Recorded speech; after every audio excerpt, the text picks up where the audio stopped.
All right guys, BYD back with another video. Guys, I'm getting you ready for spring. We're about to put down some pre-emergent, all right? So stay tuned.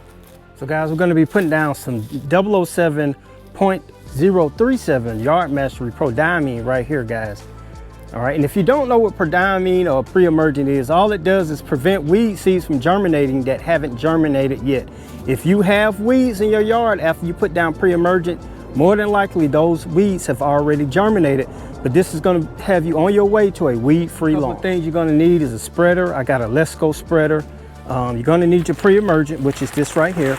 All right, and if you get this order, this pre-emergent, more than likely it's going to come with one of these cards right here because the spreader settings are not on the bag.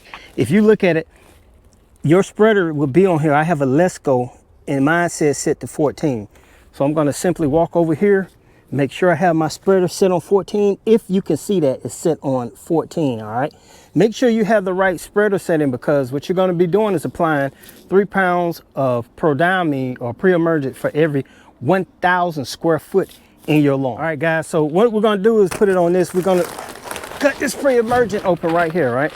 First thing we want to do is go ahead, put this, cut it open. I'll show you what this look like with my hand. Make sure you have a sharp knife. That's what it looks like right there. All right, smell test. Smells like pre-diamine. All right, then the next thing we want to do is go ahead and pour it in here. Come around here so they can see it getting poured in now. You don't necessarily have to fill it all the way up, depending on how big your yard is. You can always add more later. All right, next thing you want to do is put your Harper cover on. Mine came with a Harper cover. If yours didn't, it really doesn't matter, but if you want to put this on just in case this thing tips over, it won't spill out on the grass. One of the things when I spread this, guys, it's going to come out this spreader, rotary spreader right here.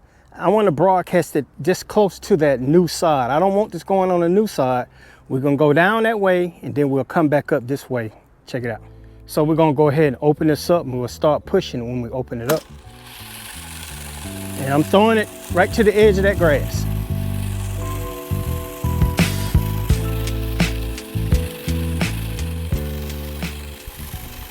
All right, sometimes you're gonna have these little odd shaped areas like that right there.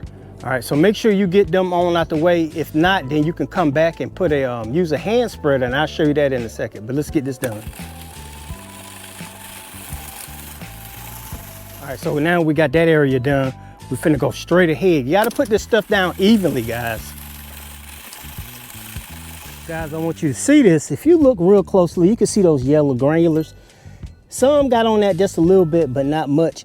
But when you got new sod, you don't want it on that new sod. Another thing I recommend is for you to go ahead and scalp your Bermuda grass. You can see mine is scalped down and it's starting to green up. Here we are at the beginning of March, but you can see how tall that grass is. Pre-emergent gets to the soil quicker when the lawn is low like this. When it's high like this, it may get to it, but you have to use more water to get that watered in versus when you scalp, then put down your pre-emergent. All right, guys, you see these little small areas like this. Sometimes you can't take that spreader up in there.